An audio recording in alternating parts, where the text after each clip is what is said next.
Hello and welcome to the book of Exodus. I'm providing this video hopefully at the beginning of your reading so that you can gain this information prior to reading the book of Exodus. But wherever you are, I hope that this is going to be a benefit to you. So our journey has been through Genesis into Exodus, and we're going to be stopping at the Ten Commandments because that's what we're talking about on Wednesdays in youth group.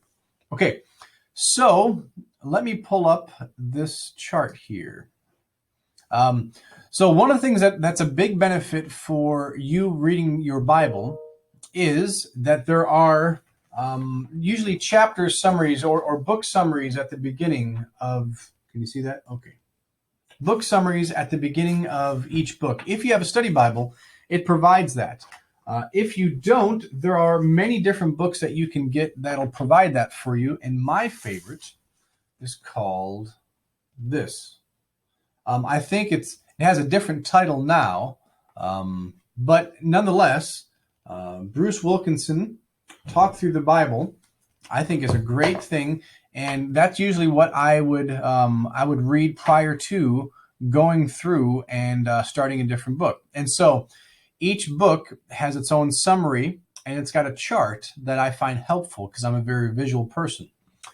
So the book of Exodus, it's 40 chapters. We're not going to be reading all 40, but you definitely could.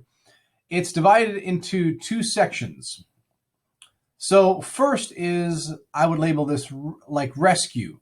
It's how is God going to rescue the nation that's in Egypt right now? And then it's about developing a relationship with that nation that he rescues.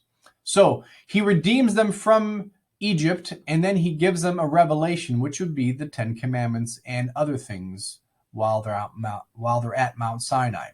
Okay, so I want you to focus right here. So time period, 430 years. So what we see in the book of Exodus, or at the end of the book of Genesis, the nation of Israel, all the family of Jacob, whose name is changed to Israel, all 70 members moved down to Egypt because of the famine. Joseph provides them with land, provides them with a place to live, a place to farm, because remember, he's second in command. And they stay there for a season of time. But sometime later, it says, let's see, now a new king arose over Egypt that did not know Joseph. So a new king, a new Pharaoh comes into town, and he doesn't recognize Joseph. He doesn't know why. This is probably after Joseph has passed away. Why are these foreigners living in our land? These groups of people, these 70 or maybe even more as they're growing, why are they in our land? And so as a result of that, a new power comes to rule over Egypt. They make those foreigners slaves. And through 430 years, that group of 70 turns into our best estimation, 2 million people. And so they have 2 million slaves that they're using to build things in Egypt. And now God has heard the cry of his people. So it seems like God was silent for 430 years because they were enslaved most of that time. But God had a plan and a purpose, just like in the life of Joseph. He had a plan and a purpose. He had a plan and a purpose for his nation, even when they're in slavery in a completely different location than the promised land that God had given them. Okay, so for 430 years, they are in slavery. And so we see chapter 1 talks about the need for redemption. And the preparation for redemption, we see the life of Moses. And so I'd encourage you to jot down some information about Moses. His life is spread up into 43, let's see, it's 3 40-year segments. 40 years he was in Egypt. 40 years he's fleeing the land and living in Midian.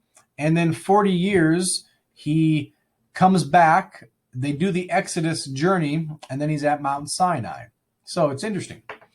So his birth, lots of miraculous things about his birth. His God protecting him and God working through the evilness of that that regime and that nation to bring about something great.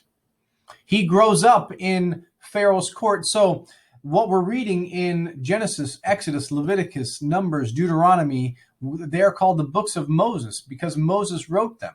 And where is Moses getting the ability to read and write? Well, he's getting that in Pharaoh's house. The ability to read and write, educated in all different ways. And since his parents are actually raising him, he's also getting the education of the Hebrew language and how to write and possibly read that language as well. So he grows up in Pharaoh's household. He murders an Egyptian, and so he flees the country for 40 years. And then in chapter 3, God calls him back. So lots of time has passed in his life. 40 years have passed. And then the next event that we have is God saying, I have a hand on your life. I want you to go back and deliver my people and bring them back to this same location so that they can worship me. And then God's going to give the 10 Commandments. So I want you to read that section. I want you to read Moses's and his brother Aaron and his sister Miriam. That's the family that we're talking about. Their interactions and how God uses them. I think next time I think the next video that I'm going to give is going to be talking about the 10 plagues that are mentioned in Exodus. So I hope this gets you prepared and gives you an understanding of what you're reading and the time period that it's covering. And so pay close attention of God stepping back into history in the nation of Israel and redeeming them and raising up one person who thought he couldn't, Moses, and using that unlikely person to be the leader and to lead them to the mountain of Sinai, and then God's going to give them the 10 Commandments. So rescuing, and then a relationship will be formed there. Okay, so I hope this helps. The next video I'll be doing will be about those 10 plagues and just how unique those are. Okay, I'll see you then.